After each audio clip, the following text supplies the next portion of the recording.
గురువుగారు, ముఖ్యంగా కొంతమంది ఇళ్లల్లో మాకు ఈ శ్రావణమాస వ్రతాలు, వరలక్ష్మి, మంగళగౌరి వ్రతాలు ఇలాంటివి లేవు.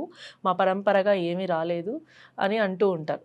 అలాంటి వాళ్ళే చేసుకోవాలి అంటారా ఈ వ్రతాలు? లేదు అంటే పక్కింట్లో వాయనాలు తీసుకున్నాక ఈ అమ్మవారిని పూజించడం, ఈ అలంకరణ అక్కడ మంచి వాతావరణం చూసొచ్చాక వాళ్ళకు చేసుకోవాలనే కోరిక కలుగుతూ ఉంటుంది. కానీ ఇంట్లో పెద్దవాళ్ళు మాత్రం మన ఇంట్లో లేవు అని మాట్లాడుతూ ఉంటారు. అలాంటి వాళ్ళకి మీరేం చెప్తారు? చేసుకోవచ్చంటారా? వద్దు అంటారా? ఇక్కడ లేదు అన్నది ఎక్కడా లేదు. మొట్టమొదట నా ఇంట్లో ఆనవాయితీ లేదు, పూజలు అనేది ఎక్కడా లేదు. అమ్మవారిని ఎవరైనా ఎప్పుడైనా ఎక్కడైనా ఎట్లయినా పూజించవచ్చు, శక్తి కొలది. ఒకటి. రెండోది, మీరు అన్నట్లు లేదు అన్న పదం ఎందుకు వచ్చింది అంటే, వెనకట ఇంత ఆస్తిపాస్తులు లేవు మనకి. సరే ఉన్న ఇంత ఆధ్యాత్మికత లేదు. ఏదో గుడికి వెళ్తాం, దండం పెట్టుకుంటాం, అభిషేకాలు అర్చనలు చేసుకుంటాం, చిన్న చిన్న గ్రహదోషాలు ఉంటే చేయించుకుంటాం, ఇలా ఉంది. కానీ ఇన్ని రకాల దేవతలను ఆరాధించడం చేయడం మనం ఎక్కువగా చేయలేదు వెనకట వాళ్ళు. అంతేకాక శక్తి కూడా లేక చేయకపోవచ్చు. ఇప్పుడు మనకు శక్తి ఉంది, భగవంతుడు ఉన్నాడు, చేసుకోవాలన్న కోరిక ఉంది, భక్తి ఉంది, అన్నీ ఉన్నాయి.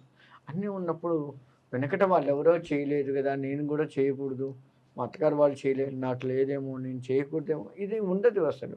చాలా చేస్తే మందికి సత్యనారాయణ వ్రతం కూడా లేదన్న వాళ్ళని విన్నాను నేను.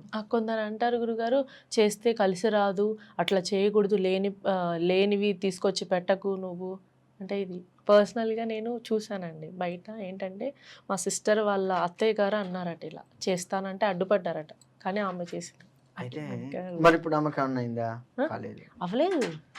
అంటే ఏంటంటే భయం పెట్టడం, ఏమన్నా అవుతుందేమో అని వారు భయపడుతూ వద్దు అని చెప్పి భయపెట్టడం అంతే తప్ప భగవంతుణ్ణి ఇప్పుడు అమ్మవారిని ఆరాధిస్తే అమ్మా అని పిలిస్తే పలక్కుండా ఉంటుందా?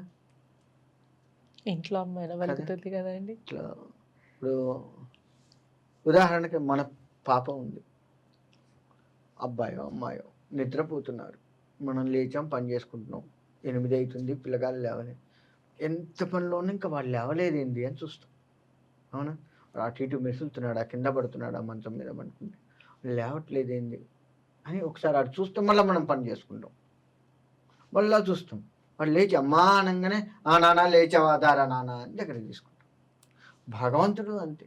ఇంతవరకు అమ్మవారు తన పని తను చేసుకుంటుంది. ఎవరిని ఉద్ధరించాలి, ఎవరిని ఉద్ధరించకూడదు, ఎవరు తనను పిలుస్తున్నారు, వాళ్ళ దగ్గరికి వెళ్ళి ఎట్లా అనుగ్రహించాలి, వాళ్ళ కర్మని ఎట్లా తొలగిస్తూ వాళ్ళని అనుగ్రహించాలి చూస్తూ ఉంది.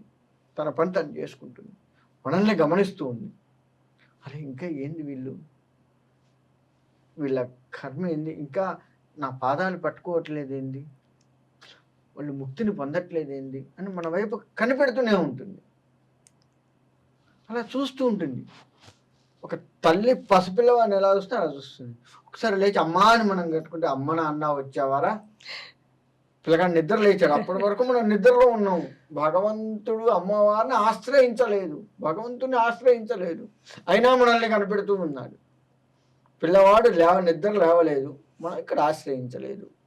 తీసుకుందాం దగ్గరికి, వాడు నిద్రలో ఉన్నాడు, పసిపిల్లవాడు నిద్ర లేవలేదు అంటే వాడు ఇంకా జ్ఞానంలోకి రాలేదు, ఓ మైకంలో ఉన్నాడు. మనం అంతే, అమ్మవారు అనే జ్ఞానంలోకి రాలే, ధనము ఇంకా అతరత్ర సంసారాధిక కష్టాలనే మైకంలో పడి ఉన్నాము.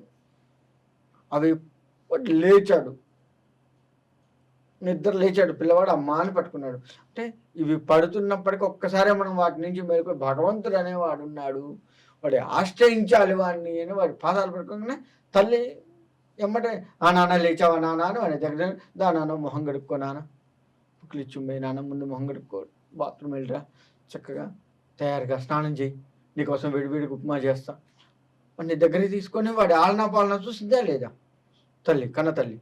అమ్మవారంతే, ఆ నాన్న అమాయకంలోంచి వచ్చా, దా నాన్న ఇంక నేను నిన్ను ఉద్ధరిస్తా, ఇట్లా బతుకు నాన్న,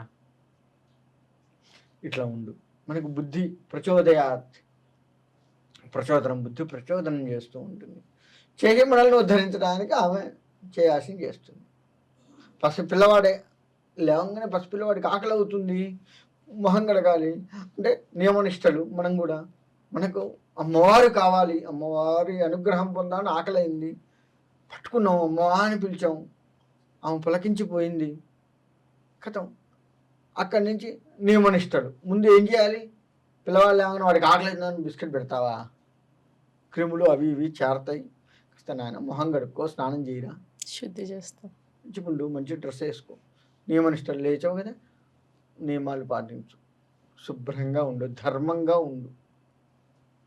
వాడు మంచిగా స్నానం చేసి వచ్చాడు, కూర్చో అని చెప్పేసి బిస్కెట్, పాలు, లేకపోతే చేసిన ఏదైనా దోశ, ఉప్మా ఏదైనా కడుపు నిండా పెట్టి వాడు ఆకలి తీరుస్తుంది, వాడు తృప్తిపడి హాయిగా ఆడుకుంటాడు. మనం అంతే, ధర్మంగా ఉన్నాం, ధర్మంగా ఉండి మళ్ళీ ఉన్నాం, అమ్మవారు చూస్తూనే ఉంటుంది కదా.